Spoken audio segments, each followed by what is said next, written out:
Oke. Ya. Setiap ada masalah pasti ada solusinya. Setiap ada solusinya pasti ada jalannya. Malam ini kami akan berbincang-bincang bersama rekan saya, partner saya itu Bung Padil. Apa kabar Bung Padil? Alhamdulillah sehat. Ya, Bung Padil ini pemuda yang luar biasa, tapi nggak tahu apa luarnya apa dalamnya yang luar biasanya. Nah terus ada saya mendengar akhir-akhir ini banyak pemuda mengeluh padahal sudah sarjana, tapi kadang-kadang ada juga pemuda dikatakan dicap pemuda yang tidak berguna. Jadi menurut pandangan Bung Padil itu bagaimana? Bentar, tidak ada salam. Ya, Langsung ditembak kaget. Karena terlalu semangat, jadi saya tembak. Ya itulah jiwa pemuda. Biasanya tuh terlalu semangat, kadang ya saking semangatnya tuh serempet kiri kanan itu udah biasa lah. Masih muda bro. Jadi kenapa inti pertanyaan itu kenapa saya berkarya di luar ya? Ya. Jadi gini, saya punya prinsip di mana. Tunggu dulu. Saya mau rokok juga. Kamu? Oh siap. Kamu ngerokok, saya ngerokok. Rugi saya. Kopi dulu lah kalau begitu. Siap. Ya, oke. Oke, silakan. Ya kita lanjut. Ini seru pembahasannya. Ya. Jadi gini, saya tuh punya prinsip. Diibaratkan dengan motor antik. Ya. Di kalangan, jadi ada ceritanya gitu. Ceritanya gini, jadi ada seorang bapak memberikan satu mobil antik ke anaknya sebagai hadiah ulang tahun atau kenaikan kelas gitu, atau di ulang tahun ke 17 tahunnya beranjak dewasa. Nah, si ayahnya itu memberikan hadiah satu buah mobil klasik antik dan disuruh jual lah ke sembarang orang, artinya random, bebas. Bebas, ya.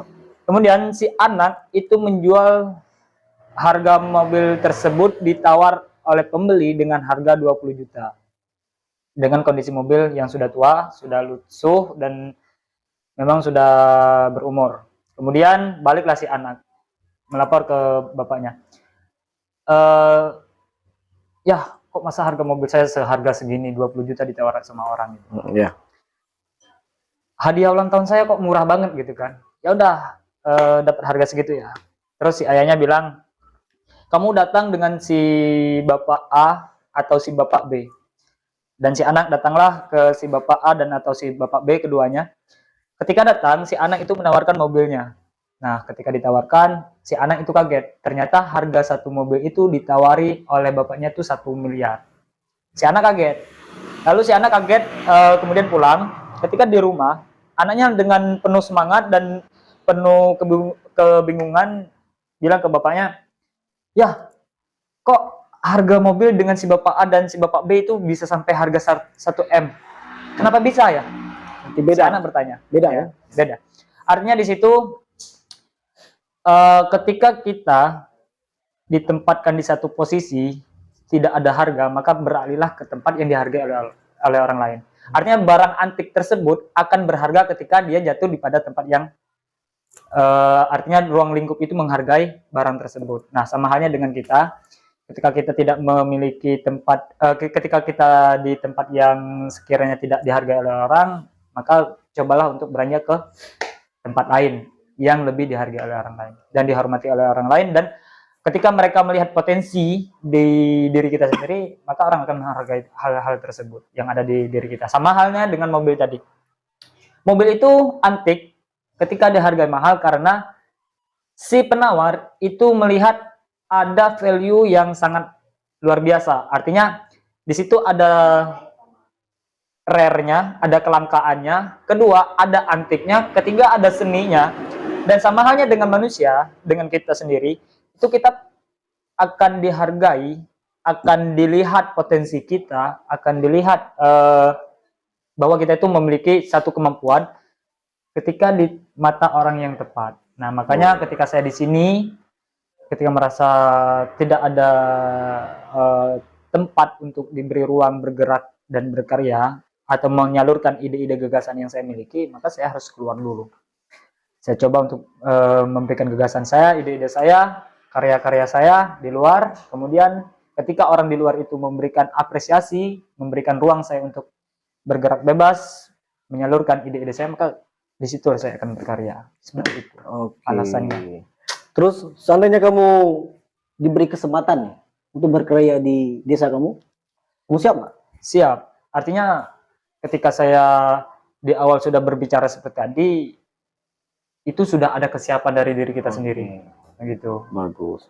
Berarti ini pernah nih mengalami yang namanya dikecewain gitu? Ya kalau bahasa anak-anak zaman sekarang itu YTTA, yang tahu-tahu aja. Itu tuh aja ya. Nggak usah, aduh, nggak enak saya. Berarti Itu. pernah dikecewain. Sekarang mungkin yang sana sudah rindu mungkin. Sudah berapa lama nih bekerja nih? Semenjak lulus sarjana lalu berkarya. Seharusnya kita kan berkaryanya di desa kita dulu, jangan keluar kan? Iya. Tetapi balik lagi, sejauh apapun kita melangkah, artinya ketika kita sudah berkarya di luar, ketika kita sudah memiliki ruang di luar, jangan lupa untuk kembali, dan kita tidak diberikan ruang, maka kita sendiri yang menciptakan ruang tersebut. Iya. Kita sendiri yang mencari ruangnya. Iya, oke. Tidak perlu menunggu orang lain. Jadi kalau menurut pandangan Bung Padil, nasib yang pemuda kita ini bagaimana? Pemuda kita sebenarnya semuanya memiliki potensi di ruangnya masing-masing. Artinya ada yang di olahraga, mungkin ada yang di akademis, mungkin ada di ruang lingkup yang berbeda lagi, mungkin itu dari kesenian. Ya. Cuman hanya saja penyalurannya itu belum, artinya belum ada ruang untuk mereka menyalurkan segala kemampuan mereka yang ada. Belum ada wadah. Oh, artinya ya sekarang Bung Padil ini udah sukses nih berkarya di luar. Udah sukses kan? Belum. Hanya saja masih dalam proses perjalanan. Ya, alhamdulillah. Kan masih ada itu. Berarti ada kesempatan. Jadi sekarang ini mereka butuh kesempatan dari kita.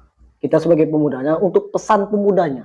Ya, artinya semua hal itu tidak perlu menunggu diberikan ruang, tetapi kita sendiri yang mencari, atau tidak kita sendiri yang menciptakan ruang tersebut. Oh, mantap. Berarti kita harus menciptakan ruang. Iya.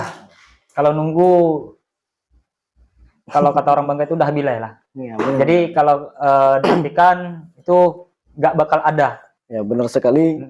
Karena saya juga mengalaminya seperti itu. Ketika saya lulus sarjana, ya saya berharap penuh nih. Akhir-akhirnya ya dikecewain, jujur. Saya pergi keluar aja lah. Karena mungkin di luar lebih menghargai saya, tapi saya punya hati pribadi. Saya berpikir lagi, seperti kamu juga kan, kita cinta tanah air. Kita pasti akan kembali. Nggak apa-apa dulunya kita diremehkan, tapi sekarang insya Allah kita dirindukan. Karena kita lah pemuda. Orang tua makin tua, ya siapa lagi bukan kita kan gantinya. Ya, kurang lebih seperti itu. Ya. Oke, terakhir nih. Jadi terakhir pesan buat pemuda yang lebih semangat nih dari Bung Padil. Karena Bung Padil ini luar biasa ini, dia semangat ngeliling ya. Karena saya dengar ini kamu ini ngeliling. Pokoknya hobi traveling ya. Traveling. Iya, hobi traveling. Nah, buat pemuda-pemuda nih. Sebenarnya itu kita punya kesempatan, kita punya tempat untuk berkarya, tempat untuk menyalurkan wadah yang kita miliki. Semuanya itu tidak ada yang mudah, pasti sulit. Artinya ada selalu rintangan yang bakal kita hadapin, apapun itu ya. Ketika kita ingin melangkah satu anak tangga yang kita naiki, maka akan ada tenaga yang harus kita keluarkan. Artinya apapun yang harus kita lakukan, maka ada tenaga, pikiran, dan kekuatan hati yang harus kita keluarkan. Iya. Seperti itulah. Artinya kesiapan mental juga, melatih mental juga seperti itu. Mental kita lebih kuat ya. Kurang lebih ya itu. Ya.